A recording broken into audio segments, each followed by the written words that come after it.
Bugun sizga Toshloq tumanining Navbahor hududini obzor qilib beramiz. Navbahor Yakkatutga yaqin hudud bo'lib, bu joyda odamlar asosan chorvachilik va dehqonchilik bilan shug'ullanishar ekan. Bu joyda aholini kundalik ehtiyojlari uchun xizmat qiladigan do'konlar ham faoliyat yuritadi. Biz sobiq transport va qurilish kasblar kollejiga yetib keldik. Videoni ko'rayotgan lechda batta o'qiganlar bormi?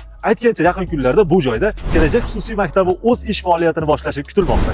Do'stlar, Navbahorda Rojin tikuvchilik fabrikasi faoliyat yuritadi. Mahsulotlarini asosan Rossiya davlatiga eksport qilish bilan shug'ullanadi. Biz hududda joylashgan 18-maktabdamiz.